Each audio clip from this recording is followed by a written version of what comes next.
கர்த்தருடைய பரிசுத்த நாமத்துக்கு ஸ்தோத்திரம் உண்டாகட்டும். இந்த நாட்கள்ல தேவனுடைய வார்த்தையை கர்த்தர் கொடுக்க முடியாத ஒரு பெரிய கிருபை தந்திருந்தாங்க. அக்கா தேவனுக்கு நான் நன்றி செலுத்துறேன். வெளியே கண்களை முடிச்சு செல்லிப்போம். எங்கள் அன்பின் பரிசுத்த பிதாவே இந்த வேலைக்காக நன்றி செலுத்துறேன். ஏசப்பா நீர் நல்லவர் நல்லவர் நல்லவர் ஆண்டவரே. உங்க ஸ்தோத்திரம் கர்த்தாவே. தேடுகிற பிள்ளைகளுக்கு ஒரு நன்மை குறைபடாதப்பா. நீர் ஆசீர்வதிக்கிற தேவன், மேன்மைப்படுத்துகிற தேவன், கனப்படுத்துகிற தேவன் அப்பா. உமக்கு நன்றி ஏசப்பா. உம்மை நோக்கி பார்க்கிற பிள்ளைகளை பிரகாசிக்க பண்ணுகிற தேவன் நீர் ஆண்டவரை. துக்கத்தெல்லாம் சந்தோஷம் மாற்றுகிற நீரப்பா. இந்த வெளியில் உடைய சமூகங்களை தாட்டி வெறுமையாக்குறாண்டவரை பரிசுத்தப்படுத்தி ஆசீர்வதிக்க வேண்டுமா ஜெபிக்கிறோம். கர்த்தாவே இந்த வெளியிலே தகப்பனே கொடுக்கிற செய்தி நீர் ஆசீர்வதி பேசுறீங்களா இல்ல பிதாவின் ஆவியான சொன்னீரப்பா. ஆவியானவர் பேசுமாட்டவரே பேசுமாட்டவரே. நீர் எங்களோட பேசுமப்பா பேசுமப்பா பேசுங்கப்பா. செய்தி கேட்கிறவங்களோட பேசுங்கப்பா. கர்த்தருக்கு ஒப்பு கொடுத்து ஜெபிக்கிறோம். கர்த்தர் நாம் மாத்திரம் இயேசுவின் நாமத்தில் ஜெபிக்கிறோம் நல்ல பிதாவே ஆமென். இந்த நாளிலே நம்ம ஏசாயா 60ஆம் அதிகாரம் 1 1 2 3 வாசிக்கிறோம். அதுல வேதம் கூறுகிறது, எழும்பி பிரகாசி உன் ஒளி வந்தது, கர்த்தருடைய மகிமை உன்மேல் உதித்தது அப்படின்னு சொல்லி வேதத்துல பாக்குறோம். அப்ப நம்ம வந்து என்ன செய்யணும் அப்படின்னா எழும்பி பிரகாசிக்கிறோம். கர்த்தருக்காக என்ன செய்யணும்? எழும்பி பிரகாசிக்கிறோம். நம்ம வந்து ஆண்டவர் அழைப்புன்னு வரல, ஏசப்பா சித்தன்னு வரல அப்படின்னு சொல்லி நம்ம என்ன செய்யிட்டு கூடாது, அதை நினைச்சிட்டு கூடாது. தேவ சித்தர் நம்மளை என்ன செஞ்சிருக்கிறாரு? அழைத்திருக்கிறார். என்னைக்கு அவர் நம்மளை ரட்சித்தாரோ அன்னைக்கு நம்மளை அழைச்சிட்டாரு. அதனால கர்த்தருடைய பிள்ளைகளாகி நம்மளை ரட்சித்திருக்கிறதுனால நம்ம வந்து நம்ம என்ன செஞ்சிடக்கூடாது? சோம்பேறித்தனமா இருந்துடக்கூடாது. ஏதாவது ஒரு வகையில கர்த்தருடைய ஊழியத்தை என்ன செய்யணும். அதுவும் குறிப்பிட்டு ஆண்டவர் என்ன ஊழியத்தை செய்ய சொல்றாரோ அந்த ஊழியத்தை நீங்க செய்யுங்க. அதனால தேவனுடைய பிள்ளைகளாக நீங்க ஆண்டவர் சொல்றது நீங்க எழுப்பி பிரகாசிங்க, கர்த்தருடைய மகிமை உங்க மேல உதிச்சிருக்கு அப்படின்னு சொல்றாரு. 2வது சொல்லிருக்காரு, இதோ இருள் பூமியையும் காரியங்கள் ஜனங்களையும் மூடும், ஆனால் கர்த்தர் உண்மையை உதிப்பார், அவருடைய மகிமை உண்மை காணப்படும் அப்படின்னு இருக்கு. ஆண்டுடைய மகிமை நம்ம மேல என்ன செய்யும்? காணப்படும். ஆண்டவருக்கு ஒருத்தர் ரட்சித்திருக்கிறாருன்னா அது பெரிய பாக்கியம். மரியாதை அவங்க கூட ஒரே ஜெபம் பண்றவங்க தான். அதனால ஆண்டு தேவ தூதன் பார்க்கும்போது ஆண்டுடைய தூதன் வந்து என்ன செய்வாருன்னா அவங்களை தரிசனம் ஆகும்போது எவ்வளவோ மக்கள் இருந்தாங்க. ஆனா ஆண்டவர் ஏசப்பா மரியாதை தேர்ந்தெடுத்தாங்க. அவங்களை பார்த்து சொன்னாங்க, கிருபை பெற்றவளே நீ வாழ்க, நீ ஸ்திரீகளுக்குள்ள ஆசீர்வதிக்கப்பட்டவள் அப்படின்னு சொல்லியிருந்தாங்க. அதே போல இன்னைக்கு ஒவ்வொருத்தரையும் ஆண்டவர் சொல்றாரு, நீ பயப்படாதே, நீ கிருபை பெற்றவள் அப்படின்னு. நீங்க எதையும் குறிச்சு பயப்படாதீங்க. ஏசப்பா என்னைக்கு உங்களை ரட்சித்தாரோ அன்னைக்கு உங்க மேல கத்திரி பலத்த கணம் இருக்கும், பாதுகாப்பு இருக்கும். அன்னைக்கு ஆண்டவருக்காக நீங்க எதையா செய்யலாம். நினைக்கிறீங்கன்னா பிரசங்கம் பண்றது ஊழியம் அப்படின்னு நினைக்கிறீங்க. பிரசங்கம் பண்றது ஊழியம் தான், ஜபம் பண்றது ஊழியம் தான், சுவிசேஷம் சொல்றது ஊழியம் தான், அடுத்தவங்களுக்கு நன்மை செய்யறது ஊழியம் தான். ஊழியத்தின் பதில நிறைய நம்ம இருக்குது. அதுல நம்ம இந்த நன்மை நீங்க செய்யுங்க, எவ்வளவுதான் நன்மை செய்ய சோர்ந்து போகாம நீங்க நன்மை செய்தீங்கன்னா அது பெரிய பாக்கியம் அப்படின்னு போட்டு அது ஒரு நன்மை செய்யறதுதான் கர்த்தருக்கு பிரியமா. அது எபிரேயர்ல போட்டிருக்கு, 13ஆம் அதிகாரத்துல போட்டிருக்குது. அது நன்மை நம்ம 13ஆம் அதிகாரம் 16 நினைக்கிறேன். நன்மை செய்யறது கர்த்தருக்கு பிரியமா. நம்மளால முடிஞ்ச அளவு என்ன செய்யணும்? நன்மை செய்யணும். அதனால தேவனுடைய பிள்ளைகளுக்கு அது ஒரு ஊழியம் தான். நீங்க வீட்டுல இருந்துட்டு நல்லா ஜெபிங்க, அது பெரிய பண்ணி ஜெபிக்க. இன்னைக்கு ஜெபம் பண்ணிட்டேன், அதுக்கு பிறகு இன்னும் கொஞ்ச நாள் கழிச்சு வருது ஜெபம் பண்றேன் அப்படின்னு நினைக்க கூடாது. நீங்க ஜெபம் பண்றது ஒரு பெரிய ஊழியம். அந்த ஜெபத்தை வந்து டெய்லி நீங்க என்ன செஞ்சிருங்க, ஒரு டைம் எடுத்து கரெக்ட் பண்ணி ஜெபம் பண்ண உட்காந்துருங்க. ஜெபிக்க ஜெபிக்க ஜெபிக்க ஜெபிக்க ஜெபிக்க ஜெபிக்க தேசத்துல ஒரு பெரிய மாறுதல் என்ன செய்யும்? ஒரு பெரிய மாற்றத்தை ஆண்டவர் தருவார். ஆனா ஜெபிக்கிற பிள்ளைங்க நீ ஜெபிங்க, அது கர்த்தருடைய பெரிய ஆசீர்வாதம். அதனால ஜெபிக்கிற உங்களுக்கு ஜெபம் பண்ணுங்க, எல்லா மக்களுக்காக ஜெபிங்க, தெய்வம் தெருக்கள் இருக்க மக்களுக்காக ஜெபிங்க. நீங்க ஜெபிங்க, டயத்தை எடுத்து ஆண்டவர் சமூகத்துல நீங்க ஜெபிக்கணும். நீங்க இப்படிதான் மைக்ல தான் இது ஜெபிக்கணும் இல்லை, நம்ம வந்து எல்லாரும் ஜெபிக்கணும், ஜெபிக்க வைக்கணும், எல்லாரும் ஜெபிக்கணும் அப்படிங்கிறது தான் நான் இது தெரிய தெரிஞ்சா எல்லா வீட்டுல இருக்கும்போது நீங்க ஜெபிக்கலாம்ல அப்படிங்கிறத வச்சுதான் இதுல மைக்ல இந்த யூடியூப் போட்டுட்டு இருக்கிறோம். கர்த்தருடைய பிள்ளைகளை நீங்க எல்லாம் ஜெபிக்கணும். ஜெபிக்க ஜெபிக்க கர்த்தர் ஒரு கட்டுகளெல்லாம் அனுப்பார். ஜனதி மேல விசுவாசம் கட்டி போடுற கட்டுகளெல்லாம் என்னடா வேதம் கூறுகிறது, பலவானை கட்டினால் ஒழிய பலவான் கொள்ளை கட்டி தீர்த்திருக்கிற உடமைகளை சுதந்திரித்துக் கொள்ள முடியாதுன்னு சொல்லுங்க. அதனால ஜனங்கள் மேல இருக்க கட்டுகளை பூரா என்னச்சுன்னு அறுத்து நம்ம ஜெபிக்கணும்.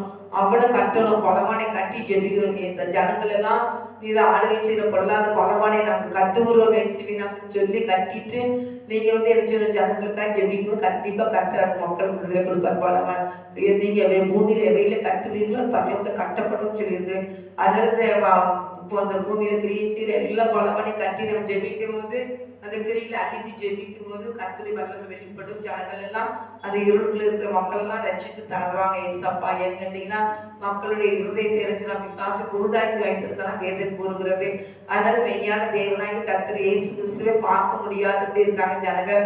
அவரை நோக்கி கூப்பிட முடியாதபடி இருக்காங்க. அவங்க கட்டப்பட்ட சூழ்நிலை இருக்காங்க, குருடாக்கப்பட்ட சூழ்நிலை இருக்காங்க. இருதயம் அவங்க குருடாக்கப்பட்டிருக்கலாம். அதனால தேவ பிள்ளைகளாகி நம்ம மனக்கண்கள் பிரகாசங்கள கண்களாய் அவங்களை மாற்றுங்க ஆண்டவரே. இந்த இருளுல மக்கள் எல்லாம் ரட்சித்து தாங்க ஏசப்பா சொல்லி நீங்க ஜெபிக்கும் போது கண்டிப்பா அவங்க அதுல இருந்து விடுதலை பெறுவாங்க. அதான் 2வது சொல்லுவாங்க, ஏதோ இருள் பூமியையும் காரியங்கள் ஜனங்களையும் மூடும், ஆனால் உண்மை கர்த்தர் உதிப்பார், அவருடைய மகிமை உண்மை காணப்படும் அப்படின்னு சொல்லி வேதம் கூறுகிறார். கர்த்தருடைய மகிமை நம்ம மேல காணப்படும். அதனால என்ன சொல்லுவாங்கன்னா நம்ம ஜெபிக்க அவங்க மேல இருளின் ஆதிக்கங்கள் அழிக்கப்பட்டுக்கிட்டே இருக்கும். அப்புறம் 3ஆம் கொடுக்க உன் வெளிச்சத்திற்கு ஜாதிகளே உன் வெளிச்சத்திற்கு ஜாதிகளும் உதிக்கிற உன் ஒளியிடத்துக்கு ராஜாக்களும் நடந்து வருவார்கள் அப்படின்னு போட்டிருக்கு. அப்ப நம்ம எழுப்பி பிரகாசித்தாதான் எல்லா மக்களும் ஆண்டவர்கிட்ட வருவாங்க. ஆண்டவர் வர்றதுக்கு ஒரு பெரிய வாய்ப்பு. அதான் நீங்க என்ன செய்யுங்க, சோர்ந்து போகாம நீங்க என்ன செய்யுங்க, எப்பவும் ஜெபம் பண்ணிக்கிட்டே இருங்க. கர்த்தர் இந்த காரியத்துல நினைச்சு நமக்கு ஒரு பெரிய ஜெயத்தை ஆண்டவர் தருவாரு. அதனால கர்த்தருடைய பிள்ளைகளை நீங்க ஜெபிக்க ஆசீர்வாதம் தான். நம்ம ஜெபிக்கிற பிள்ளைகள் வந்து எல்லா மக்களும் தான் ஜெபிக்கும் போது இது யாருடைய வேலை, ஏசப்பாவுடைய வேலையை நம்ம செய்கிறோம். அப்படிங்கும் போது பரலோக தகப்ப நம்மள கண் நோக்கி பார்த்துக்கிட்டே இருக்காரு. அது மறைவதே இல்லை. நம்ம இன்னைக்கு ஜபிக்க வந்தபடி நம்ம மனக்குறுநம் இருந்து ஆடம்பரமா இருந்து அப்படின்னா அது வந்து உலகத்துல பிசாசு வச்சு நிற்பான், ஜனங்களை ஆசிரிச்சு கொடுப்பான். ஆண்டவரை நெருங்கி போட மாட்டான். அநேக உபத்திரத்தின் பாதையில கடந்து வரும்போது ஆண்டவருடைய அன்பு நம்மளுக்கு ருசிப்போம். ஆண்டவர் அந்த காரியத்துல நம்மளுக்கு ஜெயம் கொடுப்பாரு, விடுவிப்பாரு. அது மாத்திரம் இல்ல, அந்த காரியத்துல இயேசு யாருங்கிறது நமக்கு நல்லா புரிய வச்சிருவாரு ஆண்டவரே. அதனால என்ன செஞ்சிருவாங்க, ஏசப்பாவுக்கு நான் என்ன செய்யணும்னு சொல்லி இறங்கி ஆண்டவருக்காக வேலையை செய்ய ஆரம்பிச்சிருவாங்க. நான் தேவனுடைய பிள்ளைகளாகி நீங்க ஏசப்பா பக்கத்துல வந்து முழங்கால் போட்டுருங்க. என்ன ஒரு முழங்கால் போட்டுருங்க. மார்த்தாள் மரியாதை பார்க்கும்போது அவங்க வந்து ஒருத்தவங்க வந்து வேலை செஞ்சுக்கிட்டு பலவித வேலைகளை குறிச்சு கவலைப்பட்டுக்கிட்டே இருந்தாங்க. மரியாள் வந்து தேவ சமூகத்துல இருந்தாங்க. அதனால ஏசப்பா நல்ல பக்கம் தெரிஞ்சிருந்துக்கிட்டா மரியாள் சொல்லி சாட்சி இருப்பாங்க. இந்த மரியாதை மாதிரி ஆண்டுக்கு நல்ல ஒரு பேரை நான் வாங்கணும். அதனால இந்த உலக மக்கள் எல்லாம் பார்த்து ஜெபிக்கிறவங்களை பார்த்து ஜெபிக்க விடாம தடை பண்றது நிறைய பிரச்சனை விசாசு கொண்டு கொடுத்துக்கிட்டு இருப்பான். அவங்க ஒரு ஜெபத்தை கேட்டு ஆண்டுக்கு வந்து இறங்கி அதை போல பேசுவாங்க. அதெல்லாம் காது கொடுத்தே கேட்காதீங்க. ஏசப்பாக நீங்க செய்யற வேலையை சரியாக செஞ்சு போய்கிட்டே இருங்க. கர்த்தர் நம்மளை கனப்படுத்திக்கிட்டே இருப்பாரு. ஆமா, எந்த வேதம் கூறுகிறது 1 பேதுரு 2ஆம் அதிகாரத்துல 1ஆம் 2ஆம் வாசம்னா என்ன பொருள், இப்படி இருக்க கர்த்தர் தயவுள்ளவர் என்பதை நீங்கள் ருசித்து பார்த்தது உண்டானால் சகல துர்க்குணத்தையும் சகலவித கபடத்தையும் வஞ்சகங்களையும் போராமைகளையும் சகலவித புறக்கூறுகளையும் ஒழித்து விட்டு நீங்கள் வளரும்படி புதிதாய் பிறந்த குழந்தைகளை போல திருவசனமாகி கலங்கமில்லாத ஞானப்பாளின் மேல் நீங்க வாஞ்சியா இருக்கணும் அப்படின்னு சொல்லி பேருக்கு வசனம் ரொம்ப பிடிக்கும். அதனால புதிதாய் பிறந்தப்பட்ட ஒவ்வொரு நாளும் நம்ம புதிதாய் பிறந்த பிள்ளைகளை போல நம்ம காணப்படலாம். ஒவ்வொரு நாளும் காலைதோறும் கிருபை புதின்னு சொன்னீங்களப்பா, அப்படி புதிய கிருபையினால் என்னை நிரப்புங்க ஏசப்பா, இப்படி புதிய ஆசீர்வாதத்தினால் எங்களை நிரப்புங்க ஏசப்பான்னு சொல்லி நீங்க ஜெபம் பண்ணிக்கிட்டே போகுது. தேவனாய் கர்த்தர் அப்படிப்பட்ட கிருபையை பாக்கியத்தை நமக்கு வச்சு வேற தருவாரு. நம்மளை கர்த்தர் ஆசீர்வதிப்பாரு, நம்மளை பிரகாசிக்க பண்ணுவாரு. நம்ம மித்த அநேக மக்கள் நம்மளிடமா இருந்துச்சாங்க, நம்ம இயேசுவை அறிவிச்சு விடுவாங்க. அதனால இயேசப்பாக்கிட்ட எல்லா மக்களும் வருவாங்க. கண்டிப்பா ஏசப்பா தான் உண்மையான தெய்வம். ஏசப்பா பின்பற்றி அந்த பரலோகத்துக்குள்ள போக முடியும். அதனால ஏசப்பா அவங்க பின்பற்றி கர்த்தருடைய ராஜ்யத்துக்குள்ள வரணும், அதான் முக்கியம். ஏன்னா ஏசப்பா பின்பற்றாம இருந்தாங்கன்னா அது நரக எரிந்து அக்னி கடலில் தள்ளப்படுவாங்க போட்டிருக்கு. அது இரவு பகலும் நித்திய காலமாக அந்த எரிஞ்சுக்கிட்டே இருப்பாங்களாம், அழுதுகிட்டே இருப்பாங்களாம், கதறிக்கிட்டே இருப்பாங்களாம். அங்க விடுதலை கொடுக்கவே முடியாது. இந்த உலகத்துல ஏசப்பா நோக்கி பார்க்கும் போதுதான் ஏசப்பா என்ன செய்வாங்களாம், நம்மளை மீட்டு எடுத்து பரலோகத்துக்கு கூட்டிட்டு போயிடுவாங்க. அங்க சந்தோஷம் நிறைந்த இடமா. ஆனா எரி நரகத்துல கிடந்து அழுதுட்டு கிடக்கிறத பரலோகத்துல இருக்கிறவங்க பார்ப்பாங்களாம், பரலோகத்துல இருக்கிறவங்க பாதத்துல கிடக்கிறவங்க பார்ப்பாங்களாம். வேதம் கூறுகிறது. ஐஸ்வர்யான் கதையை வந்து அப்படி போட்டிருக்கு. வானம் பூமி ஒளிந்து கூட கர்த்தருடைய வார்த்தை ஒருபோது ஒளிஞ்சு போகவே போகாது, சரியாக போட்டிருக்காங்க. அதனால அங்க கூட சொல்லிருக்காங்க, என்னுடைய லாசரு சொல்லுவாரு, அந்த ஐஸ்வர்யன் சொல்லுவாரு, என்னுடைய சகோதரர்கள் 5 பேர் இருக்கிறாங்க உலகத்துக்குள்ள, நீங்க அவங்களுக்கு லாசரு அனுப்பி சொல்லுங்க போது ஆண்டவர் சொல்றாரு, இல்ல அங்க இருக்கிற எங்க ஊழியக்காரங்க சொல்லுனா அதை கேட்டு வரது, அங்க இருந்தா யாரையும் அனுப்ப முடியாதுன்னு சொல்லி ஆபிரகாம் சொல்லுவாரு. ஆனா கர்த்தரின் பிள்ளைகளாகி நீங்க அப்படிங்க இந்த உலகத்துல ஆண்டவர் ஏற்றுக்கொண்டாதான் பரலோகத்துல போக முடியும். பாதத்துல விழுந்த பிறகு யாரும் அங்க சுவிச்சு சொல்ல மாட்டாங்க, அங்க சுவிச்சு அங்க இருந்து வரலாம் மாட்டாங்க. இங்க இருக்கிற ஊழியக்காரங்க கர்த்தரின் பிள்ளைகள் எதுக்காக பாடுபடுறாங்க, எதுக்காக உங்களுக்காக கண்ணீர் வடிச்சு ஜெபிக்கிறாங்கன்னா, நீங்களாம் மனம் திரும்பி ரட்சிக்கப்பட்டு பரலோகத்துல வந்துடணும். எதுக்குன்னு கேட்டீங்கன்னா, அந்த அக்கடி கடலில் தள்ளப்படுற நித்திய காலமும் இந்த உலகம் இருக்குது. அந்த உலகம் இருக்கும்போது அந்த நித்திய அக்கடிக்குள்ள வந்து நித்திய காலம் கட்டு கதறிட்டே தான் கிடப்பாங்களாம். நான் நித்திய காலம் தேவன் ராஜ்யத்துல இருக்கிறவங்களுக்கு சமாதானம் சந்தோஷம் நிறைஞ்ச இடமா அந்த இடத்துல போனோம். அப்ப அந்த இடத்துல போறப்ப ஏசப்பாவுக்கு பின்னால உண்மை உத்தமமா போனாதான், ஏசப்பாவுக்கு பின்னால போனாதான் அந்த ராஜ்யத்துக்குள்ள போக முடியும். அதனால தேவனுடைய பிள்ளைகளாக நீங்க ஆண்டவர் அறிஞ்ச பிள்ளைகளா தான், ஆண்டவர் அறியாம இருந்த பிள்ளைகளா தான் கர்த்தருக்கு உங்களுக்கு முக்கியத்துவம் கொடுங்க. தேவனுடைய கரம் உங்களை ரட்சிப்பதற்காக அவர் கரம் நீட்டிட்டு ஒரு முறையும் அவர் புறப்பட்டு தள்ளவே மாட்டாரு. ஒருவரே தன்னுடைய கல்வாரி காட்சியை கரம் விரித்து அழைக்கிறார். ஒரு பாருங்க, கல்வாரி காட்சியை பார், கரம் விரித்து அழைக்கின்றார், கண்ணீரோடு ஓடியே வா, நீ கண்ணீரோடு ஓடியே வா, கரம் பிடித்து நடத்திடுவார், உன்னை கரம் பிடித்து நடத்திடுவார். கலங்காதே கலங்காதே, கர்த்தர் உன்னை கைவிட மாட்டார். கலங்காதே கலங்காதே, கர்த்தர் உன்னை கைவிட மாட்டார். இயேசு ஒருபோதும் கைவிட மாட்டார். நீங்க ஆண்டவர் நோக்கி பாருங்க, ஏசப்பான்னு உங்களை ரட்சிப்பாரு. அவருக்கு முன்பாக உங்களுடைய உள்ளத்துல இருக்குலாம் சொல்லுங்க, உங்க பாடத்தெல்லாம் ஆண்டத்தை சொல்லுங்க. இதுல இருந்து எனக்கு விடுதலை தாங்க, சமாதானம் தாங்க, சந்தோஷம் தாங்கன்னு கேளுங்க. ரட்சிப்பி சந்தோஷத்தை தாங்க, ஏசப்பான்னு கேளுங்க. எல்லாத்தையும் சமாதானம் தருவார், சந்தோஷம் தருவாரு. அவர் பிள்ளையா கத்த கவனிச்சு நடத்துவார். கத்திரி பிள்ளைகளாகி நீங்க இயேசு நோக்கி பாருங்க. மனிதனை மண்ணினாலும் ஆண்டவர் படைச்சாரு, மண்ணினாலும் உருவாக்குனாரு, உருவாக்கி ஆண்டவர் செஞ்சாரு, அவருடைய ஜீவனை ஊதுனாரு. ஆண்டவர் ஜீவ ஆத்மா வாங்கினான், மனுஷன் எழுப்பிச்சான். ஆண்டவர் வந்து மண்ணினால அழகா ஒரு மனிதனை படைச்சு அவன் மூக்குல சுவாசத்தை ஊதுனாரு, அவன் மனிதனா எழுப்பிட்டான். ஆனா கடைசிகளை மறிக்கும் போது தேவன் கொடுத்த ஆவி தேவனத்துல போயிடும். இந்த சரீரம் மண்ணுனால எடுத்தது மண்ணுக்குள்ள போயிடும், மண்ணுக்குள்ள வச்சிருவாங்க, கரையை அரைச்சிடுவான். ஆனா ஒரு அந்த ஆவிக்கு நம்ம ஆத்மா நமக்குள்ள செயலாற்றி கொண்டு இருக்கிற ஆத்மா பரலோகத்துல போயிடும். இங்க சரீரம் தான் என்ன செய்யும், விழும். இதத்தையும் மண்ணில் போட்டு மூடிடுவாங்க. இந்த ஆத்மாவுக்கு புதிய சரீரத்தை கொடுத்து இலைப்பாறுதல் வச்சிருப்பாங்க. நியாயத்தீர்ப்பு நடக்கும்போது எல்லாத்தையும் ஆண்டவர் எழுப்பிடுவாரு, எழுப்பி புதிய சரீரம் கொடுத்து எழுப்பிடுவாரு. எழுப்பி நியாயத்தீர்ப்பு நடக்கும். நியாயத்தீர்ப்பு நடந்து இந்த உலகத்துல எப்படி இருந்தோம் அப்படிங்கிறது நியாயத்தீர்ப்பு நடக்கும். நன்மை செய்யறவங்களுக்கு இறக்கம்ல நியாயத்தீர்ப்பு நடக்கும். இருக்க மக்களுக்கு அடுத்தவங்களுக்கு வந்து இறக்கம் செய்து ஏதாவது நன்மை செய்யும் போது அந்த இறக்கம் வந்து தெய்வ ராஜ்யத்துல போயிடும். அப்ப அவங்க நினைச்சாங்க, இன்னும் இறக்கம் பற்றான், அவன் இப்படிலாம் இறக்கமா இருந்தான் அப்படின்னு சொல்லி அவனுக்கு இறக்கம்ல நியாயத்தீர்ப்பு நடக்கும்.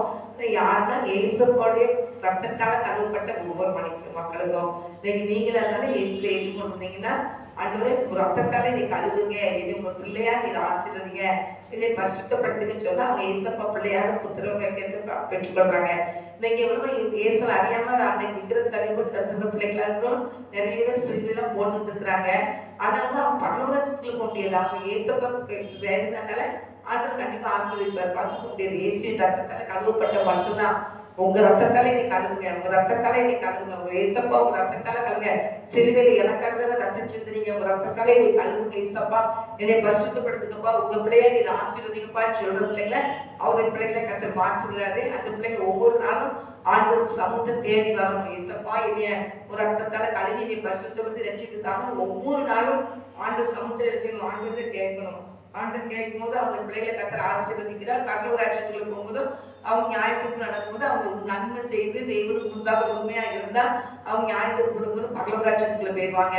கிறிஸ்தவங்களா இருந்தும் நன்மை செய்யாதது, ஒரு இறக்கம் இல்லாதது, கடினமான இருதயங்களை வைத்துக்கிட்டு ஆண்டவருக்கு முன்னால் நின்று ஜெபிக்காதபடி ஆண்டவர் பயந்து நடக்காம இஷ்டத்துக்கு இருந்தாங்கன்னா பரலோக ராஜ்யம் கிடையாது. வெளிநாட்டு தள்ளப்படணும் கொடுக்க. அதனால கத்திரி பிள்ளைகளா இருந்தாலும் தேவனி பிள்ளைகளா இருக்கணும். ஏசப்பா ரத்தத்தால கழுவப்பட்ட பிள்ளைகளா இருக்கணும், பரிசுத்தமாக்கப்பட்ட பிள்ளைகளா இருக்கணும், தேவனுக்காக ஏதாவது நன்மை செய்கிற பிள்ளைகளா இருக்கணும். தேவனுடைய ராஜ்யத்துக்குள்ள வழியை நம்ம என்ன செய்யணும், செய்ய தேடணும். நாம் நம்மளும் பரிசுத்தப்படுத்திக்கிட்டே இருக்கணும். ஆண்டவருடைய ஆழத்து பயத்தோடு போயிட்டே இருக்கணும். வேதத்தை நல்லா வாசிக்கணும். வசனம் என்ன சொல்லணும் அதை வந்து கேட்கணும். அந்த வசனத்துக்கு கீழ்ப்படியணும். அப்படிப்பட்ட கிருபையும் பாக்கியத்தையும் கர்த்தர் நமக்கு தருவாரு. அப்படின்னா கர்த்தர் எழுப்பி பிரகாசிக்கும் பண்ணுவாரு. கர்த்தருடைய ராஜ்யத்தின் பிள்ளைகளாக நம்ம என்ன செய்ய முத்திரை போட்டு மீட்கப்பட்ட நாளுக்காக முத்திரைக்காக கொடுக்கப்பட்ட பரிசுத்தாவினர் பெற்றுக்கொண்டு கர்த்தருக்கு முன்பாக என்ன செய்யணும், பயத்தோடு நடுக்கத்தோடு நிற்கும் போது மதிச்ச முன்பாக ஏசப்பா ராஜ்யத்துக்குள்ள போட்டு அங்க கூட்டி இழைப்பாக வச்சு நியாய தீர்ப்பு நடந்து அவருக்கு உண்மையா உத்தமத்தோடு இருந்த எல்லா பிள்ளைகளும் பரலோக ராஜ்யத்துல இருந்து அனுமதிப்பார். பிதாவினால் ஆசீர்வதிக்கப்பட்டவர்களே உலகம் உண்டான முதல் உங்களுக்காக ஆயத்தம் பண்ணப்பட்ட ராஜ்யத்தை சுதந்திரத்துக்கு கொடுங்கன்னு சொல்லிடுவார் ஆண்டவரே. பரலோக ராஜ்ய வாசல் அங்க தேவ தூதன் பக்கம் கூட்டிட்டு போயிடுவாங்க. இந்த பக்கத்துல இருக்கிறவங்க சமைக்கப்பட்டவர்களே பிசாசுக்காகவும் தூதனுக்காக ஆயத்தம் பண்ணப்பட்ட அக்கடிகளும் பங்கடைகள் போக சொல்லி அனுப்பிடுவார். அக்கடிக்கு அது வந்து தேவனுக்குள்ளார பயத்தோடு நடுக்கத்தோடு உண்மையோடு இருக்கணும். அவர் காட்டுகிற வழியில நடக்கணும். அது பெரிய பாட்டு ஸ்லாக்கியத்தை கர்த்தர் நமக்கு தந்து நம்மளை ஆசீர்வதிப்பார். கர்த்தரை முடிச்சு ஜெபிப்போம். எங்க அன்பின் பரிசுத்த பிதாவே, இந்த வேலைக்காக நன்றி செலுத்துறேன் ஏசப்பா. நீர் கொடுத்த அந்த வார்த்தைக்காக நன்றி ஏசப்பா. ஆண்டவரே, வார்த்தைகளை கேட்டு உடைய மக்களுக்கு மனதிருக்கிற பாக்கியத்தை கிருபையை கொடுத்து நீர் ஆசீர்வதிக்க வேண்டுமா ஜெபிக்கிறேன். தொடர்ந்து பொறுப்பெடுத்து நடத்தும் மையப்படும் இயேசு கிறிஸ்துவின் நாமத்தினால ஜெபிக்கிறேன் நல்ல தகப்பனே, ஆமென். என் பேசுனுடைய வார்த்தைக்காக நன்றி ஏசப்பா, நன்றி ஏசப்பா, நன்றி. எல்லா பிள்ளைகளும் ரட்சிப்பு அலங்கரிங்க, எல்லா பிள்ளைகளுடைய வருகைக்கு ஆயத்தப்படுத்துங்க, எல்லா பிள்ளைகளும் நித்திய ராட்சியத்தின் பிள்ளைகளை நீர் மாற்றுங்க. அப்படி கர்த்தர் மாற்றுகிற கிருபைக்காக ஸ்தோத்திரம். தொடர்ந்து பொறுப்பெடுத்து நடத்துங்க வைங்க. எல்லாம் துதிக்கான எல்லாம் என் கர்த்தருக்கு செலுத்துறேன். சிவ நல்ல பிதாவே, ஆமென். ஆத்துமாவே கர்த்தரை சோதரி, முழுவதுமே நாமத்தை சோதரி. ஆத்துமாவே கர்த்தரை சோதரி, கர்த்தர் செய்த சகல உபகாரங்களையும் மறவாதே. ஆமென், ஆமென், ஆமென். ஹல்லேலூயா, ஹல்லேலூயா, ஹல்லேலூயா. கர்த்தர் ஆசீர்வதிப்பாராக. ஆமென்.